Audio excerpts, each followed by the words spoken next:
So in the same vein as your first book, this book deals with this concept of programs, internal projects that have multiple external vendors, and classical external client projects.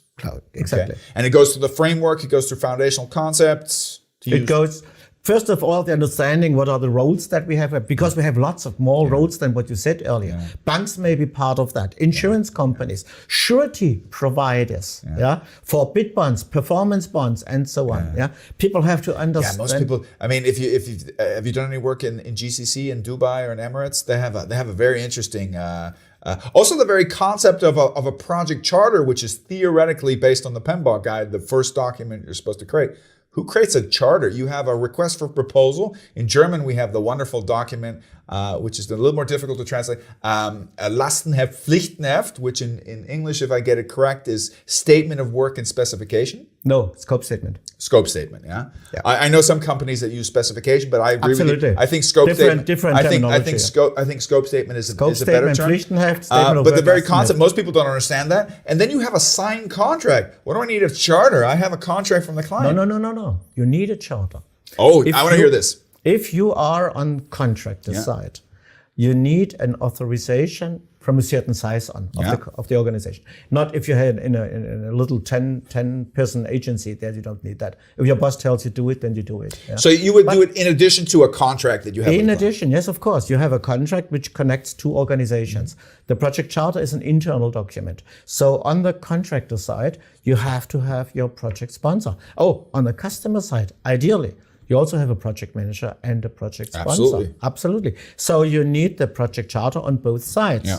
And a lot of things, I like that way of thinking. Yeah. And a lot of things are now possibly twice there.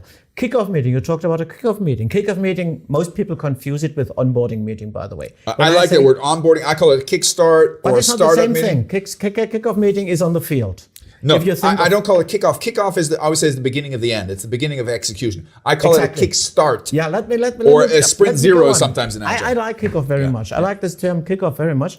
But I think if you have a customer project, you may have to have two kickoff meetings. One kickoff meeting is together with a customer, because for a lot of things that you're going to do, you need their agreement. Yeah, you will disrupt operations. The operational disruption, the other big thing that no one talks about in project management. It's such a huge topic that we have all the time, and it's one of the reasons why we have difficulties with operations, with functional people, because we disrupt them. Yeah? We put something in their way. Yeah? So we need this with the customer, because they have to agree to the way how we do the project. And then we need a second kickoff meeting internally on contractor side. Internally, there we talk about how we want to make money. And making money has two aspects here. One aspect is profitability. Hang on, there's one more thing. Liquidity. Liquidity is often the big killer. It's not profitability. My profit is profitable, but most of the time we lay out money for the customer. Yeah? So in the books, we are loss making most of the time. Yeah? It may be the last payment of the customer that turns the project. I will tell you one thing that external projects have a benefit over internal projects is that your return of investment actually does happen at the end of the project. Exactly. Which doesn't happen. Or not. Yeah. Or not, depending on what your contraction. But also what you're talking about, I often say this: if you're good at project management, you start off with internal projects. But if you really want to learn it, you have to understand that external projects are times 2, times 3 in factor of difficulty because of the complexity that's added in.